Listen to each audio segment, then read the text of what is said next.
ច្បាប់នៃក្តីស្រឡាញ់ច្បាប់ធម្មជាតិគ្រប់គ្រងចក្រវាលយើងអាចជិះយន្តហោះទៅណាមកណាក៏បានក៏ព្រោះតែប្រព័ន្ធនៃការហោះហើរធ្វើការសមស្របជាមួយនឹងច្បាប់ធម្មជាតិច្បាប់រូបវិទ្យាមិនមែនកែប្រែដើម្បីឲ្យយើងអាចហោះបានទេយើងឯណោះទេដែលរកឃើញវិធីធ្វើឲ្យខ្លួនត្រូវគ្នានឹងច្បាប់ធម្មជាតិហើយពេលយើងអាចធ្វើដូច្នោះបានទើបយើងអាចហោះបានរីឯច្បាប់រូបវិទ្យាគឺជាច្បាប់គ្រប់គ្រងការហោះហើរកម្លាំងទំនាញផែនដីនិងចលនាអគ្គិសនីដូចគ្នានេះដែរមានកិត្តក្រមមួយបែបសម្រាប់បង្គាប់បញ្ជាលើក្តីស្រឡាញ់នេះអ្នកអាចប្រើធម៌ពលវិជ្ជមាននៃក្តីស្រឡាញ់យកមកផ្លាស់ប្ដូរជីវិតរបស់ខ្លួនបានលុះណាដែលអ្នកយល់អំពីកិត្តក្រមដែលជាច្បាប់ដ៏មានអានុភាពបំផុតនៅក្នុងចក្រវាឡនេះនោះគឺច្បាប់នៃការស្រូបទាញគ្រប់លំដាប់ថ្នាក់ទាំងអស់រាប់តាំងពីរឿងតូចបំផុតរឿងរហូតដល់រឿងធំបំផុតច្បាប់នៃការស្រូបទាញគឺជាវត្ថុដែលគ្រប់គ្រងពិភពលោកទាំងអស់នៅក្នុងរង្វង់នៃចក្រវាឡនិងបង្កើតគ្រប់អាតូមនិងម៉ូលេគុលកម្លាំងស្រូបទាញរបស់ព្រះអាទិត្យធ្វើឲ្យផ្កាយព្រះគ្រោះ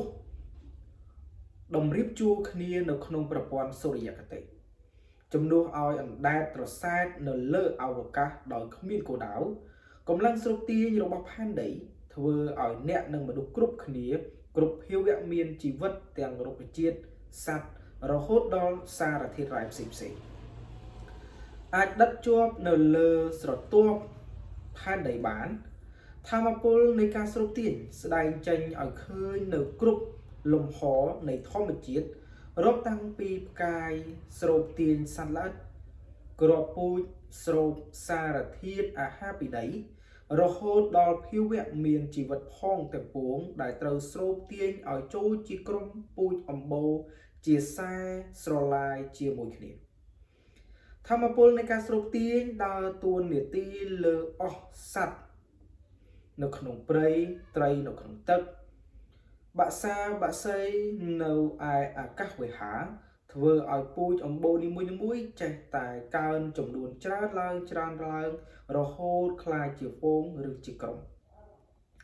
ធម្មពលនៃការស្រូបទាញធ្វើឲ្យកោសិកានៅក្នុងរាងកាយអ្នករួមបញ្ចូលគ្នាបានធ្វើឲ្យធាតុផ្សំផ្សេងមករួមគ្នាជាផ្ទះនិងជាសង្ហារឹមផ្សេងធ្វើឲ្យរថយន្តដែលអ្នកបើកបរផ្អឹបជាប់នៅលើខ្នល់ទឹកដែលអ្នកពិសាស្ថិតនៅក្នុងកែវ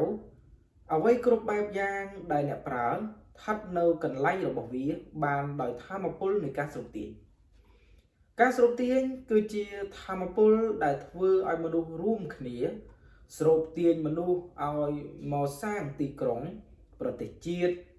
ក្រុមជំរំនិងសមាគមដែលមានចំណាប់អារម្មណ៍រួមគ្នាវាគឺជាធម៌ពលដែលធ្វើឲ្យមនុស្សម្នាក់ចាប់អារម្មណ៍ពីវិទ្យាសាស្ត្រឯម្នាក់ទៀតចាប់អារម្មណ៍ធ្វើអាហារជាធម៌ពលដែលធ្វើឲ្យមនុស្សរួមគ្នាជាក្រុមលេងកីឡាឬលេងតន្ត្រីផ្សេងចាប់អារម្មណ៍សត្វព្រៃសត្វស្រុកប្រភេទផ្សេងការស្រូបទាញគឺជាធម៌ពលដែលធ្វើឲ្យអ្នកឆ្ពោះទៅរករបស់របរឬទីកន្លែងដែលអ្នកចូលចិត្តស្រូបទាញឲ្យអ្នករាប់អានមិត្តភក្តិនិងបុគ្គលដែលអ្នកស្រឡាញ់ធម៌ពលស្រូបទាញរបស់ក្តីស្រឡាញ់